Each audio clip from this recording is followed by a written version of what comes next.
ഞാനിവിടെ എത്തിയിട്ട് ഏകദേശം 10 ദിവസം ആകുന്നു.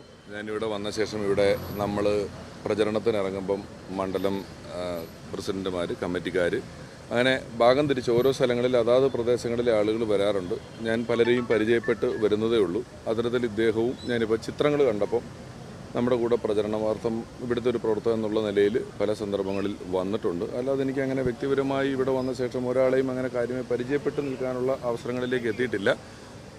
ഞാൻ ഈ ചിത്രങ്ങൾ കണ്ടപ്പോഴാണ് എൻ്റെ കൂടെ 2 ദിവസം ഉണ്ടായിരുന്നു, പ്രചരണത്തിനുണ്ടായിരുന്നു എന്ന് കണ്ടത്. വളരെ ഖേദകരമായ വാർത്തയാണ് കേട്ടിട്ടുള്ളത്.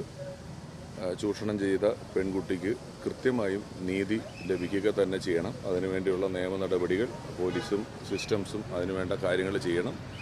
എന്താണോ നടപ്പിലാക്കേണ്ടത് ആ നീതി കൃത്യമായി നടപ്പിലാക്കുകയും ചെയ്യണം എന്നുള്ളത് തന്നെയാണ് എൻ്റെ പക്ഷം. ഇപ്പോൾ കോൺഗ്രസിന്റെ പ്രാഥമിക അംഗത്വത്തിൽ നിന്ന് പുറത്താക്കിയിട്ടുണ്ട്. ശരിക്കും കൗൺസിലർ സ്ഥാനത്ത് നിന്ന് ഉൾപ്പെടെ അദ്ദേഹത്തെ രാജിവെക്കാൻ പറയുകയല്ലേ വേണ്ടത്? അതിൻ്റെ കാര്യങ്ങളെന്ന് പറഞ്ഞാൽ നേതൃത്വം തീരുമാനിക്കേണ്ട കാര്യമാണ്. ഇനി പോലീസ് തീരുമാനങ്ങളാകുകയും മറ്റു കാര്യങ്ങളൊക്കെ ചെയ്യുമ്പോൾ നേതൃത്വം തീരുമാനിച്ച് വേണ്ട നടപടികൾ എടുത്തോളും. എല്ലാ കാലത്തും എടുത്തിട്ടുള്ളതാണല്ലോ. ഞാനിപ്പോൾ ഇവിടെ വന്നിട്ട് 10 ദിവസമല്ലേ ആയിട്ടുള്ളൂ. നേതൃത്വം ആലോചിച്ച് അതിന് ഇവിടെയുള്ള മറ്റ് മുതിർന്ന നേതാക്കൾ അതിന് വേണ്ട കാര്യങ്ങൾ തീരുമാനിച്ച് ചെയ്തോളും. CPM-ഉം BJP പ്രധാന പ്രചാരണ വിഷയമാക്കാൻ ഉദ്ദേശിക്കുന്നുണ്ട്. ഉണ്ടാവണം. എന്നെ സംബന്ധിച്ച് തോന്നുന്നത് കഴിഞ്ഞ 5 വർഷത്തെ ഭരണത്തിൻ്റെ ഒരു വിലയിരുത്തലും അടുത്ത 5 വർഷത്തേക്കുള്ള ഭരണത്തിൻ്റെ ഒരു തിരഞ്ഞെടുക്കലുമാണ് തിരഞ്ഞെടുപ്പ് എന്ന് പറയുന്നത്. അപ്പോൾ ഒരു വാർഡ് മെമ്പറുമായി ബന്ധപ്പെട്ടുണ്ടാകുന്ന ഒരു അലിഗേഷൻ അത്ര കണ്ട് ജനങ്ങൾ തിരഞ്ഞെടുപ്പിൻ്റെ വോട്ട് ചെയ്യുന്ന ഒരു സാഹചര്യത്തിൽ ചിന്തിക്കില്ലെന്നാണ് ഞാൻ വിശ്വസിക്കുന്നത്.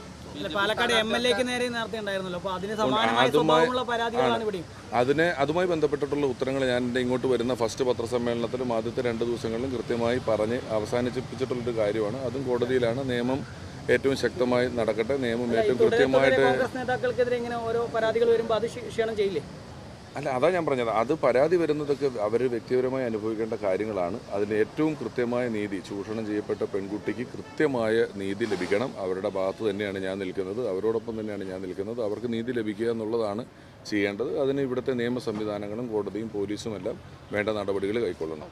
ഈ ഷാഫി പറമ്പിൽ ആശാനാണെന്നൊക്കെ പറഞ്ഞ് ഭീഷണിപ്പെടുത്തിയെന്നാണ് ആ പെൺകുട്ടി പറയുന്നത്. അപ്പോൾ അതൊക്കെ വളരെ ഗൗരവമുള്ള കാര്യമല്ലേ?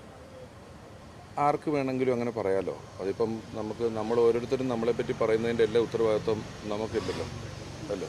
നമ്മളെപ്പറ്റി മറ്റുള്ള ആൾക്കാർ പറഞ്ഞു കിടക്കുന്നതിൻ്റെ ഉത്തരവാദിത്തങ്ങൾ ഇല്ല. അങ്ങനെ നമുക്ക് ഏറ്റെടുക്കാനായിട്ട് പറ്റില്ല. ഗൗരവമുള്ള വിഷയമാണെങ്കിൽ അത് കൃത്യമായിട്ടും അതിനെ അഡ്രസ്സ് ചെയ്യുക. ഞാൻ എപ്പോഴും ആ പെൺകുട്ടി, ചൂഷണം ചെയ്ത പെൺകുട്ടിക്ക് നീതി കിട്ടണം എന്ന ഭാഗത്ത് തന്നെ സ്ട്രോങ് ആയിട്ട് നിലനിൽക്കുന്നു. വ്യക്തിപരമായ കാര്യം എന്ന് പറയുന്നത് ഇതിൽ വേറെ പ്രശ്നം എന്ന് വെച്ച് കഴിഞ്ഞാൽ ഒരു കൗൺസിലറാണ്, കോൺഗ്രസിൻ്റെ അംഗമാണ്. അപ്പോൾ ഈ അഡ്രസ്സൊക്കെ അയാൾ ദുരുപയോഗം ചെയ്തിട്ടല്ലേ ഇത്തരം കാര്യങ്ങളൊക്കെ ചെയ്യുന്നത്? അതൊരു പ്രധാനപ്പെട്ട വിഷയമല്ലേ? അതാണ് ഞാൻ പറഞ്ഞത്. വ്യക്തിപരമായ ഒരു വാർഡ് കൗൺസിലറോ മറ്റുള്ള ആളുകളോ ഒക്കെ ചെയ്യുന്ന ഇത്തരത്തിലുള്ള കാര്യങ്ങളിലേക്ക് ഇപ്പോൾ ഇവിടെ വന്ന് ഞാൻ പറഞ്ഞില്ല, എനിക്ക് ജസ്റ്റ് ഒരു കണ്ടിട്ടുള്ള പരിചയമേ ഉള്ളൂ. അങ്ങനെയൊന്നും ചെയ്യാൻ പാടില്ല. അതൊന്നും ചെയ്യാവുന്ന കാര്യങ്ങളല്ല. അത് 100% അങ്ങനെ തന്നെയാണ്. അതുകൊണ്ടാണല്ലോ ഞാൻ ആ കുട്ടിക്ക് നീതി കിട്ടണമെന്നുള്ള പുറത്തുനിന്ന് പറയുന്നത്. അതൊന്നും ചെയ്യാൻ പാടില്ലാത്ത കാര്യങ്ങളാണ്. ചെയ്യാൻ പാടില്ലാത്ത കാര്യങ്ങൾ ആര് ചെയ്യുന്നുണ്ടെങ്കിലും അവരെല്ലാം കൃത്യമായി ശിക്ഷിക്കപ്പെടണം എന്നുള്ള പക്ഷത്ത് തന്നെയാണ് ഞാൻ നിൽക്കുന്നത്.